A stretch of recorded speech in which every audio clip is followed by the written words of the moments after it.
कृष्ण के वृंदावन छोड़ने के बाद से ही राधा का वर्णन बहुत कम हो गया। राधा और कृष्ण जब आखिरी बार मिले थे तो राधा ने कृष्ण से कहा था कि भले ही वो उनसे दूर जा रहे हैं, लेकिन मन से कृष्ण हमेशा उनके साथ ही रहेंगे। इसके बाद कृष्ण मथुरा गए और कंस और बाकी राक्षसों को मारने का अपना काम पूरा किया। इसके बाद प्रजा की रक्षा के लिए कृष्ण द्वारका चले गए और द्वारकाधीश के नाम से लोकप्रिय हुए। फिर क्या हुआ राधा का? जब कृष्ण वृंदावन से निकल गए तब राधा की जिंदगी ने अलग ही मोड़ ले लिया था। राधा की शादी एक यादव से हो गई। राधा ने अपने दाम्पत्य जीवन की सारी रस्में निभाई और बूढ़ी हुई, लेकिन उनका मन तब भी कृष्ण के लिए समर्पित था। कौन थे राधा के पति?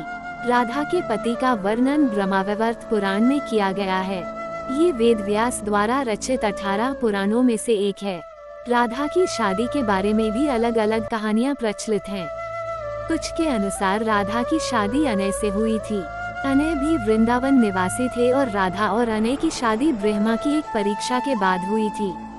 ब्रह्मा ने ये पता लगाने के लिए कि कृष्ण वाकई विष्णु अवतार हैं, उनके सारे दोस्तों को अगवा कर जंगल में छुपा दिया था। उस समय अनय भी जंगल में थे और गलती से वो भी अगवा हो गए थे। इसके बाद कृष्ण ने अपने सभी दोस्तों का रूप लिया अनय के साथ और फिर सभी बच्चों के घरों में रहने लगे। इसके बाद अनय रूपी कृष्ण की शादी राधा से हुई थी। एक दूसरी कहानी के अनुसार असल में राधा की शादी हुई ही नहीं थी। ब्रह्मावैवर्त पुराण के अनुसार राधा अपने घर को छोड़ते समय अपनी परछाई छाया राधा, माया राधा घर पर मां कीर्ति के साथ छोड़ गई थी। छाया राधा की शादी रायान गोपा यशोदा के भाई से हुई थी और अनय से नहीं। इसलिए ये भी कहा जाता है कि राधा रिश्ते में श्री कृष्ण की मामी हुई थी। इनकी शादी साकेत गांव में हुई थी जो बरसाने और नंदगांव के बीच स्थित था। यानी राधा ने अपना शादीशुदा जीवन अच्छे से व्यतीत किया, भले ही मन से वो कृष्ण से जुड़ी रहीं। कैसे हुई राधा की मृत्यु? लोककथाओं के अनुसार अपने जीवन के अंतिम दिनों में राधा ने अपना घर छोड़ दिया था और कृष्ण से मिलने द्वारका चली गई थी। जब आखिरकार ये दोनों मिले तो दोनों ने कुछ नहीं कहा। दोनों जानते थे कि मन से दोनों जुड़े हुए थे, लेकिन राधा को लगा कि कृष्ण से करीब रहना उस तरह का सुख नहीं दे रहा है जिस तरह उन्हें तब लगता था जब वो मन से कृष्ण से जुड़ी हुई थी। राधा बिना कुछ बोले महल छोड़कर चली गईं। अंतिम क्षणों में कृष्ण ने राधा की अंतिम इच्छा पूरी की, जिसमें उन्होंने राधा को सबसे मधुर बांसुरी की धुन बजाकर सुनाई। इसके बाद ही राधा जी कृष्ण में विलीन हो गईं। किसी भी पुराण में राधा की मृत्यु का वर्णन नहीं मिलता। क्यों नहीं मिल पाए राधा श्याम? गर्ग संहिता के गोलोका कांड में देवर्षि नारद और मिथिला नरेश के बीच का संवाद बताया गया है।